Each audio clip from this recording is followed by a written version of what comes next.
വയനാട്ടിലെ ദുരിതബാധിതർക്ക് വീട് വെച്ച് നൽകാനുള്ള കർണാടക സർക്കാരിന്റെ തീരുമാനത്തിനെതിരെ വിദ്വേഷ പരാമർശവുമായി ബിജെപി എംപി തേജസ്വി സൂര്യ. സ്വന്തം ജനങ്ങളെ സഹായിക്കാതെ വയനാടിനെ സഹായിക്കുന്നുവെന്നാണ് യുവമോർച്ച ദേശീയ അധ്യക്ഷൻ കൂടിയായ തേജസ്വി സൂര്യയുടെ ആരോപണം. ഉരുൾപൊട്ടൽ ദുരന്തമുണ്ടായ വയനാട്ടിൽ 100 വീടുകൾ നിർമ്മിച്ചു നൽകുമെന്നാണ് കർണാടക മുഖ്യമന്ത്രി സിദ്ധരാമയ്യ പ്രഖ്യാപിച്ചത്. ദുരന്തമുഖത്ത് സർവവും നഷ്ടമായ മനുഷ്യർക്ക് സാന്ത്വനവുമായി കർണാടക എത്തിയതാണ് തേജസ്വി സൂര്യ പ്രാദേശിക വികാരം ഇളക്കിവിടാൻ ഉപയോഗിക്കുന്നത്. രാഹുൽ ഗാന്ധിയുടെ താൽപ്പര്യപ്രകാരമാണ് സിദ്ധരാമയ്യയുടെ പ്രഖ്യാപനമെന്ന് തേജസ്വി സൂര്യ പറയുന്നു. കർണാടകയെ കോൺഗ്രസ് അതിൻ്റെ ATM ആയി ഉപയോഗിക്കുന്നു.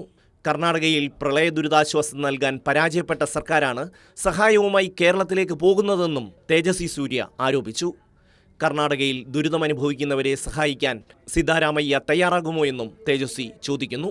കേരളവും കർണാടകവുമായുള്ള നല്ല സൗഹൃദം ഇല്ലാതാക്കി പ്രാദേശിക വികാരം ആളിക്കത്തിക്കാനാണ് തേജസ്വി സൂര്യ ശ്രമിക്കുന്നത്. ഉത്തരാഖണ്ഡ് പോലുള്ള മറ്റ് സംസ്ഥാനങ്ങൾക്ക് കർണാടക സഹായം നൽകുമോ എന്ന ചോദ്യവും തേജസ്വി സൂര്യ ഉയർത്തുന്നു. പറ്റില്ല എന്നാണെങ്കിൽ രാഹുൽ ഗാന്ധിയുടെ പ്രതിച്ഛായ സംരക്ഷിക്കാൻ കർണാടക സർക്കാരിൻ്റെ ഫണ്ട് ചെലവഴിക്കുന്നതിൽ സിദ്ധരാമയ്യ മറുപടി പറയേണ്ടി വരുമെന്ന് തേജസ്വി സൂര്യ എക്സിൽ കുറിച്ചു. കർണാടകയുമായി ചേർന്ന് കിടക്കുന്ന ജില്ലയാണ് വയനാട്.